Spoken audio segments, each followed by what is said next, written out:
right, welcome back to the Content That Grows. We're back here for another week. Back on with Nate. How's it going, Nate? I'm doing well. How are you? Good.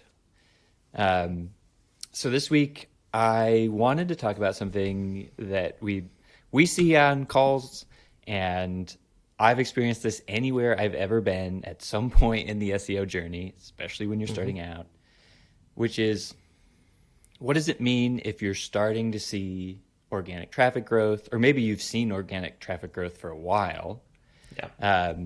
but you were not seeing leads? And so a little bit different format this week, but we want to walk through kind of 7 of the most common reasons why like leads aren't coming in. And just to cover real quickly, so the 7 topics we want to cover are, a lot of times we're not getting leads because, you might have like a weaker brand or an unknown product. You're siloing SEO efforts or relying solely on SEO as a channel for marketing. There's too much emphasis on short-term results. Perhaps you've got the wrong mix of topics across the funnel. Even not enough content topics covered. Not enough meaningful touch points for prospects to turn into leads. And then finally, we'll wrap up with kind of the wrong CTAs, or even, maybe unbelievably so, the absence of CTAs altogether on content. Yep. Yeah, I think it's a good list. So yeah, let's start with the first one then. And then maybe you just want to lead us into, how does a weak brand, unknown product kind of affect things, and how can we diagnose if that's the problem?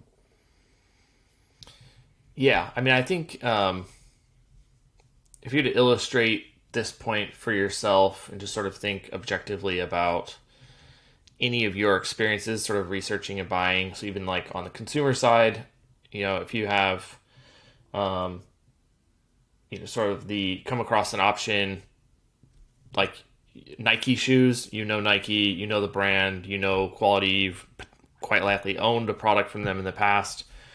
Very different than like, hey, here's this new type of shoe, or like this new brand or whatever.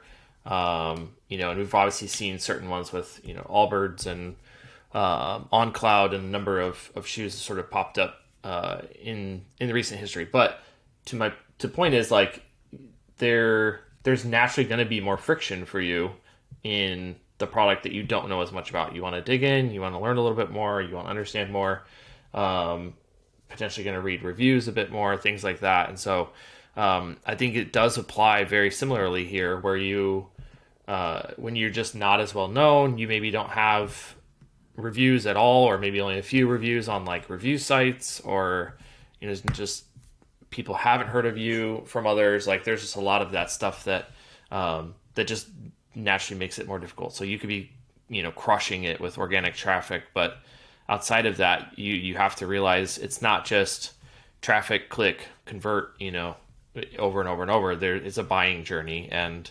so if you are a bit weaker on some of those other pieces, then I think that does play a big part in it. Yeah, for sure. When I think about like auditing or checking for this, a lot of times it's like you mentioned, like, is your product even appearing on review sites? Are people mentioning you within like these lists? Can you go find that? Right.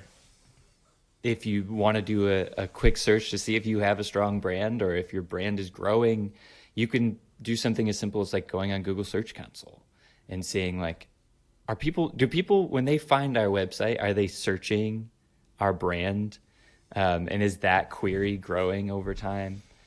Mm-hmm. And I think there are other ways of kind of gauging that out too. If you're using if you've got a social media presence, I know it's harder and harder to make your brand appealing, especially if you're starting out, something people want to follow. But in general, are people, interacting with the brand website? Are they following it? Or even are they engaged with, any people on your team that are in social spaces? Yeah. And then there's a way that I kind of assess even our own brand, which is like our ability to get into like industry or co-marketing appearances. Yeah. Because that's often a two-way street. So if I'm not offering visibility for that other brand or some type of validity for one of their other goals, they're probably turning us down. And if I'm not getting in those spaces, there's probably some brand building that's going to help. And Yep. I think it's just SEO is oftentimes, especially early on, even if your traffic's growing, a lot of those users, this is the first time they're engaging with anything you've done. And so Yep. building that brand alongside of all of this kind of written article focused search content is going to be important to generating a lead ultimately. Yep. Yeah, that's good points. And then, all right, let's cover something. We talked about this a little bit last week, but I think it ultimately also plays into the reason why you can see some crazy growth in organic traffic without leads if you're siloing your SEO efforts, or if SEO is the only channel that you're using. Yeah. When we talked about kind of pure SEO versus SEO being part of SaaS marketing, we covered a bit of that. And I think again, in the context of we're getting organic traffic, but we're not getting leads, pipeline, revenue, free trial signups, whatever it might be. When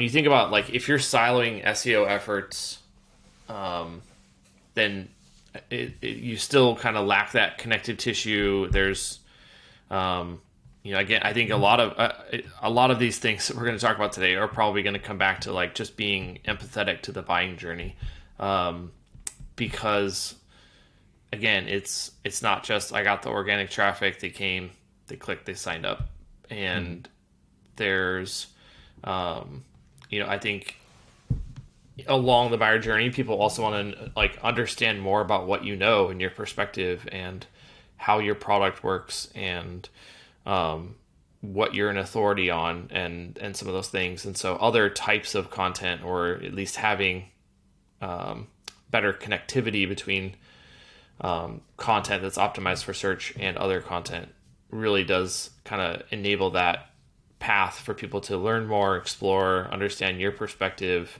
kind of gain that trust and feel good about this. It's not just the product functionality, it's like the company in general is aligned with kind of our objectives and the way we think about things and all that. So I completely agree. And in some extreme cases, certainly if you had from like a site structure standpoint, you really had content siloed to the point where people couldn't really even navigate to find other areas, and it was like almost like just an island, then that very much is a problem and missing a big opportunity to connect them through and try to drive the conversions as well. Yeah, it always cracks me up when I'm like working on something and you're just running a completely separate SEO strategy. It's such a funny thing. It's like every other piece of content being worked on has this very clear, authentic feel. And then there's this like SEO side, and like your topics aren't even the same. They're just like, okay, like go define our product category and talk about these definitions and do whatever. And you're like, no, but your narrative is so compelling. The thing you're getting across here and the like tidbits that you're offering your audience of like SME in these podcasts that people keep coming back for are ultimately where we should start pillaring and like working around your product expertise here. So that siloed effort, when you see that silo, it to me, it just like means even if SEO ends up working for you, it's going to take exponentially longer for it to start generating leads, because that's not why people are returning. Correct. Yep. I think this is just a plague across the industry, but focusing too much on the short-term results or demanding that SEO drive nothing but short-term results.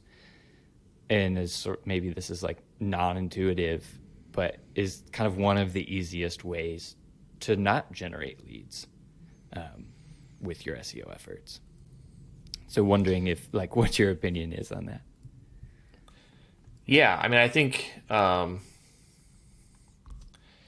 that I understand the logic to say, you know, well, if there's the big focus on short-term results, we are, you know, really gonna try to focus on topics and things that are gonna drive that. And I think that it can. I definitely think if, you know, I had to choose between a roadmap full of top of funnel topics and topics that were product led and very close to the product and higher intent, you know, absolutely would go that direction.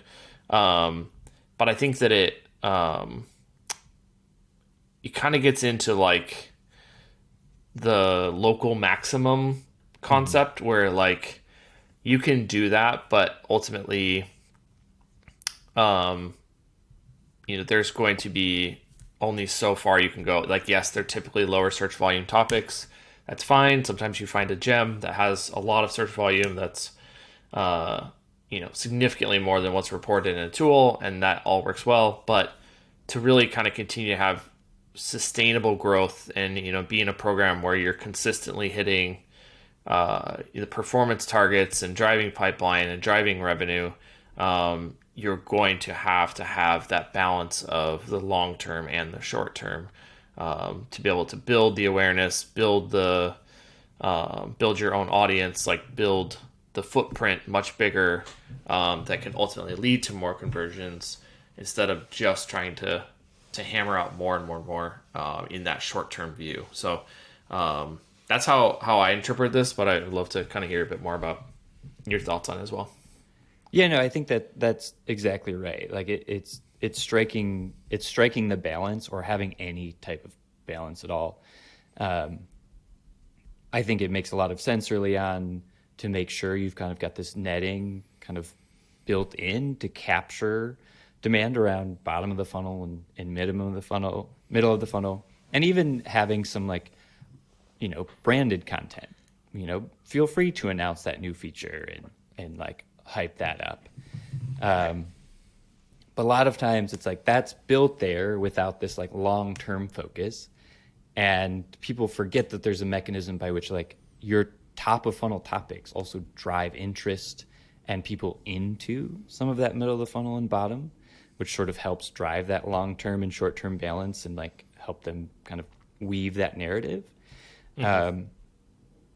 And then I also think we get really into the weeds sometimes too early on around like how many MQLs and how many SQLs am I driving, without first sort of evaluating this like, well, what is my content conversion rate anyways? Like, how could I start to predict these like bigger goals that I want if I don't really understand, you know, both the conversion rate and like even if I'm bringing in enough traffic to kind of set these goals further out to like hit certain conversion rates. And that's just if you're sort of driving at a simple numeric way of solving whether or not you'll hit your lead goals. Yeah.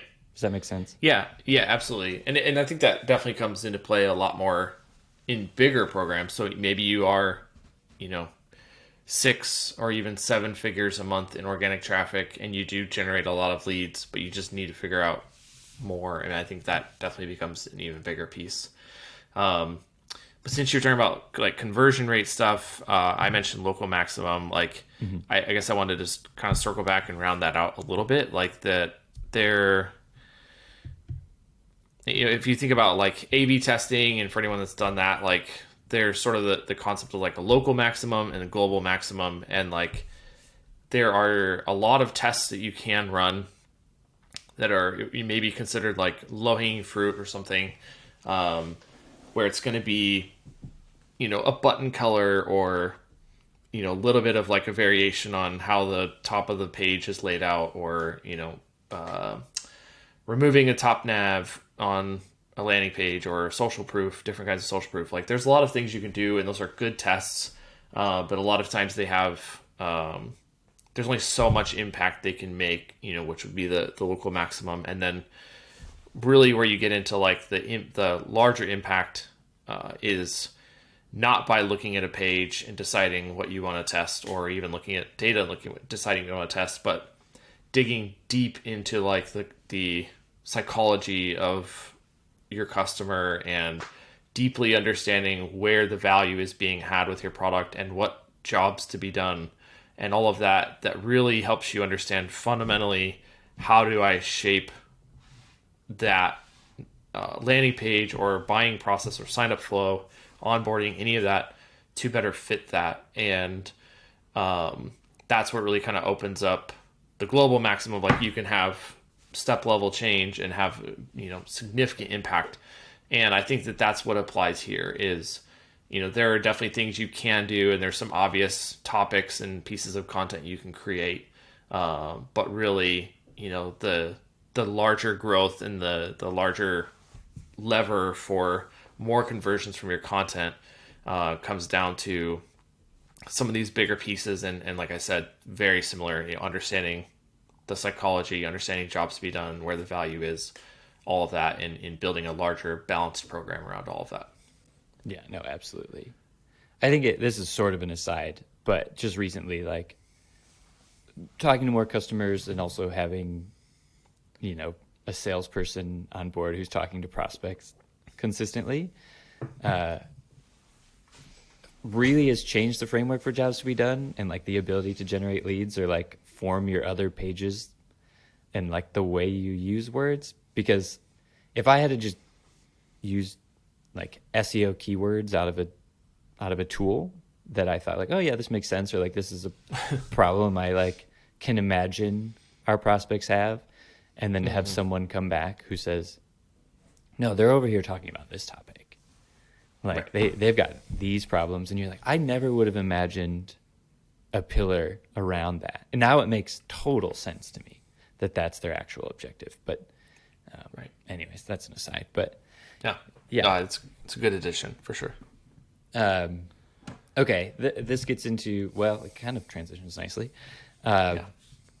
Just simply like, again, having the wrong mix of topics across the funnel can be another reason why you're not generating leads off of your content. Yeah, I mean, I think this is a big one, and is probably a bit of a summary of what I was just saying, in that you have to, like, it's not just about which topics have the most search volume or which ones you can less competitive and you can rank for.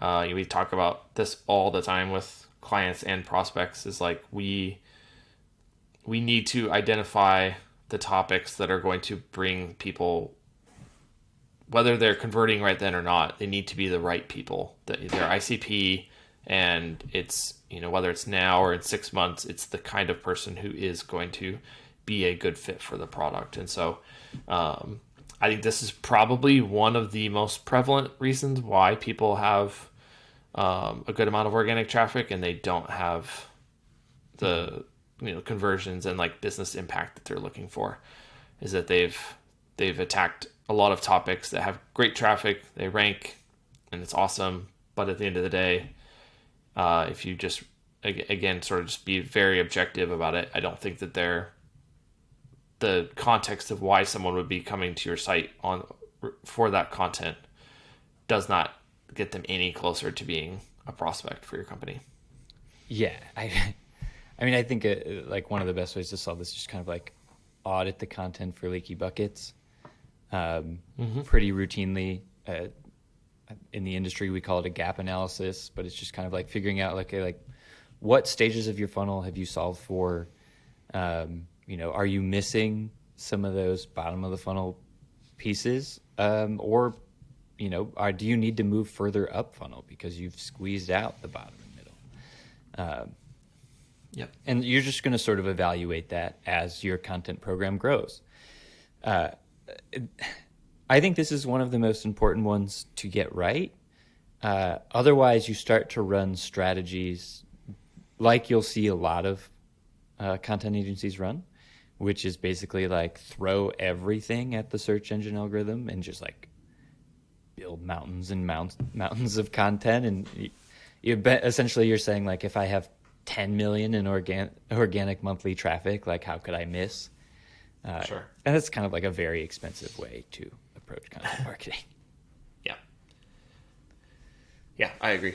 All right, let's dig into the next topic, which is, just simply not having enough content topics covered yet in order to generate leads.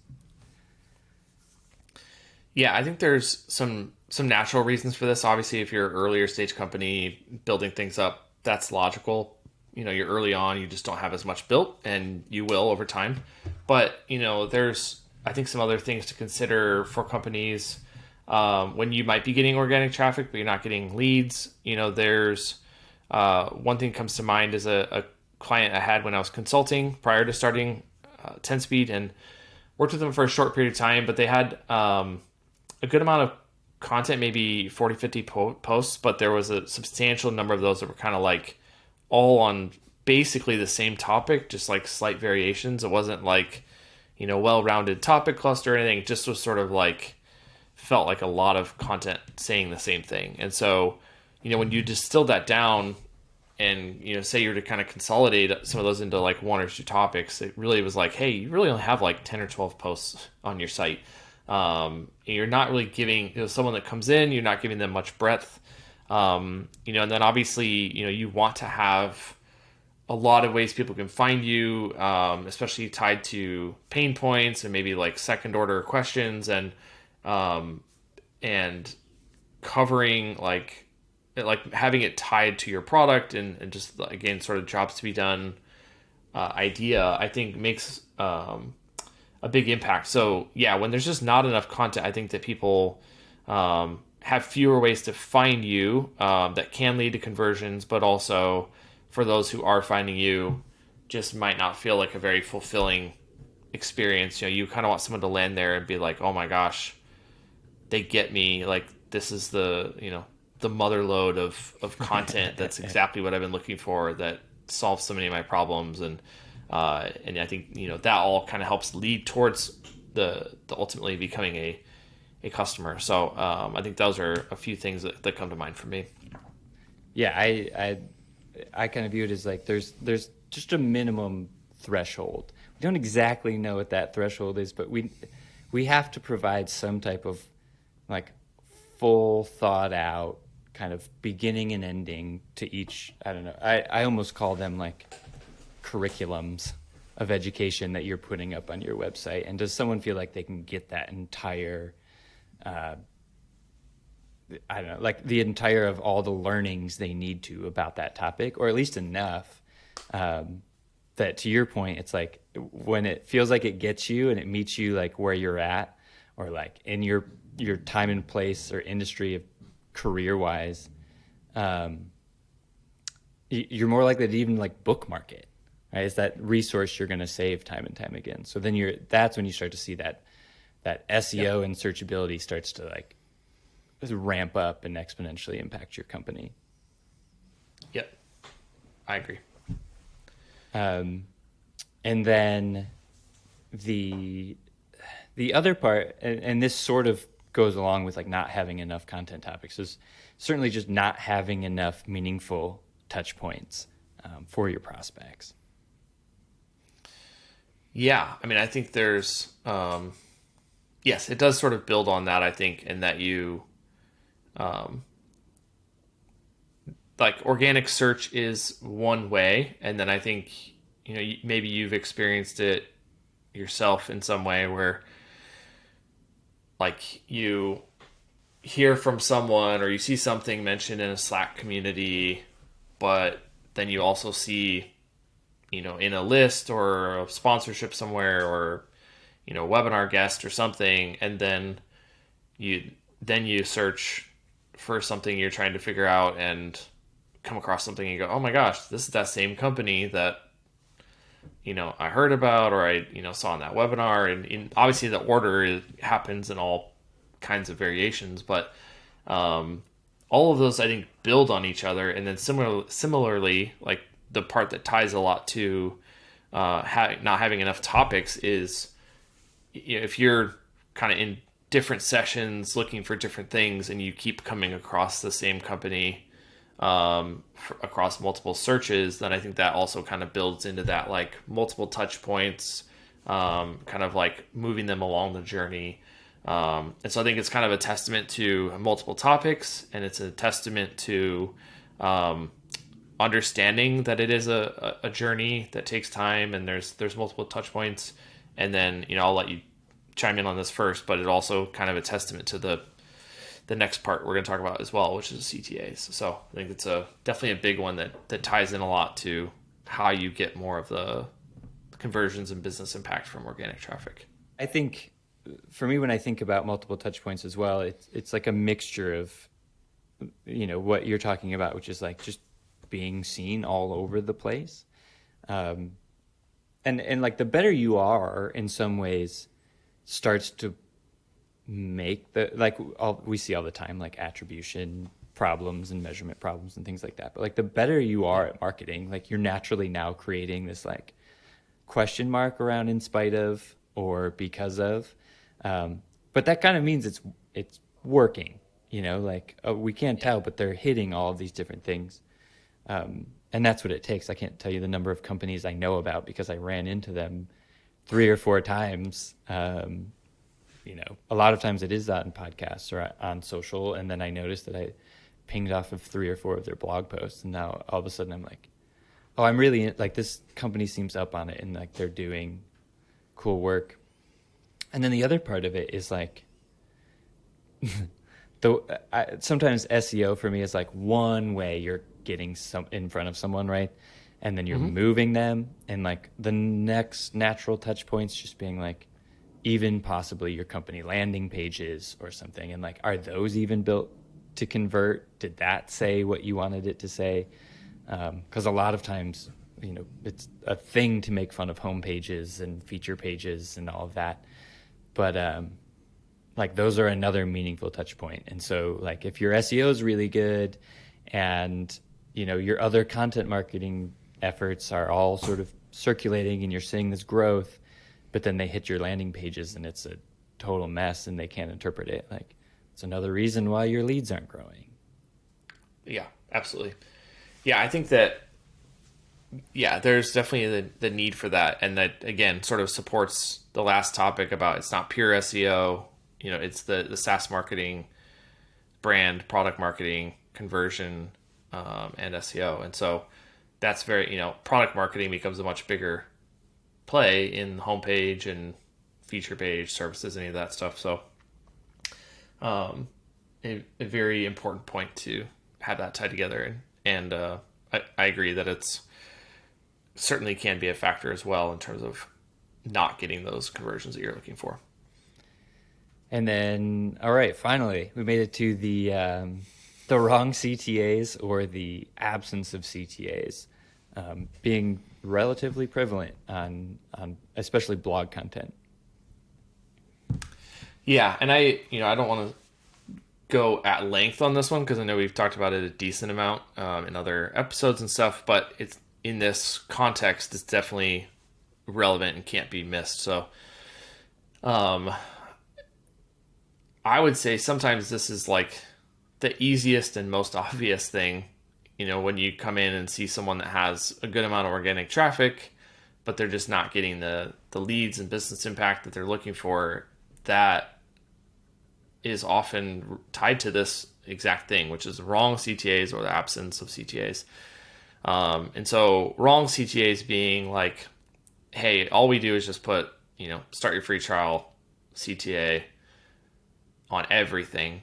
And that's fine. And you can start that way and see what does work and what doesn't. But like, there are a lot of people who are just finding out about your brand or just, getting a little bit of value because you helped them with this one thing, sort of an initial interaction, but they're not ready to like jump into a product. And so you're just kind of missing out on opportunities to, move them into a newsletter that helps build your audience or point them towards more assets or get them to subscribe to your podcast or any of that kind of stuff that I think just builds towards that. And then, absence of CTAs, I think at this point, everyone probably has something, most of the time, like at least something at the bottom of the post, or at the bare minimum, there's like a CTA in the top nav on every page. But it is often surprising. First of all, you have to remember the very, very small percentage of people scroll to the bottom of any page, whether it's a blog post or, product page.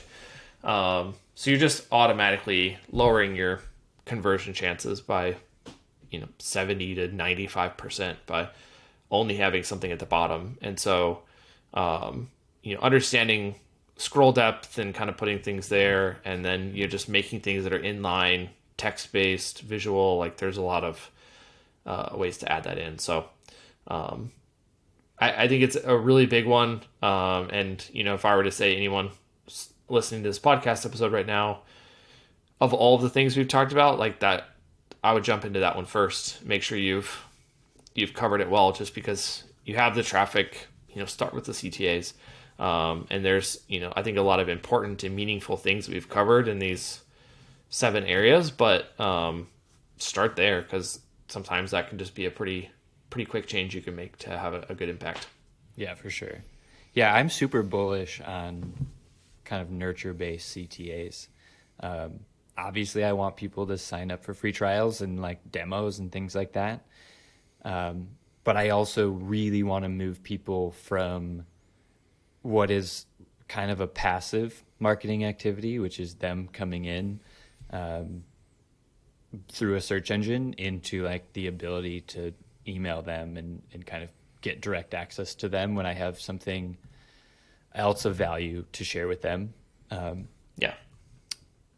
And so like I think a lot of times the thing I see the most is just the CTA is too strong.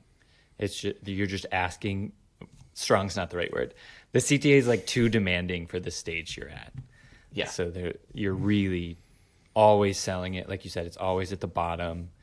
I mean, honestly, if you had one nurture for every single blog post and you moved it up to the top, you'd probably be further along than most blogging activities with CTAs. Yeah. I'm reminded of a client we started working with like 2 years ago. On like e-commerce space, tons of content already. We did a lot of kind of content optimization to start, like rewriting, pruning, like just fixing up a lot of old content. But one of the things that we haven't talked about as much is I don't remember what it was, maybe somewhere in the order of like 200 to 300% increase in product page views.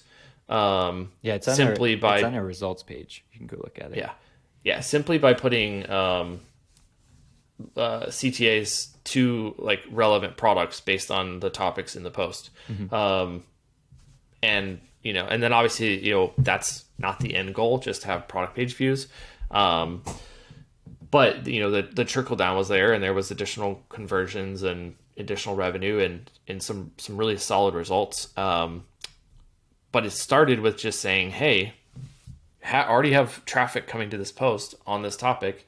You have products that you sell that are related to this, and you just tell people about it, and lo and behold, they'll go there. And so that one was probably a bit of an extreme example of just the amount of traffic that they had and everything. But also, again, just sort of great example of start there, like just add some of that, and you can have a pretty big impact in shaping the way people flow through your site and kind of facilitating the buyer journey. Yeah, absolutely. I mean, we underestimate sometimes, especially in the direct-to-consumer space, where a product view is like, depending on the way they buy that product, is that person putting, that idea, or some people call it mind share or whatever, in their back pocket until they need said product or they want to use it. So sometimes just learning and seeing it is great. And if they haven't put it on the thousands of blog posts that they have, it's a great place to start. Yeah, and there's also, a lot of times the retargeting is built off of product pages, but not, blog content, in some cases. And so even by just getting them there, then you kind of trigger another marketing touch point and you kind of move that along. So For sure. yeah, tons of opportunity. But, I think to kind of wrap it up, I think as you said at the beginning, there's just so many companies we talk to that have this issue, where like we get pretty good organic traffic. We're just not happy with the business impact and the results that we're getting from it. And so we want to just kind of cover with this some of the most common things we've seen, and then just also things we know you should do as part of it. So hope this was helpful to you. And definitely feel free to reach out to our team if you had any questions or thoughts to kind of build on this topic. I'd love to chat more. But outside of that, please feel free to visit 10speed.io/podcast for all past episodes. And as always, please like and subscribe on your platform of choice. And that'll wrap it up until next time. Thanks, Derek. Yep. Thank you.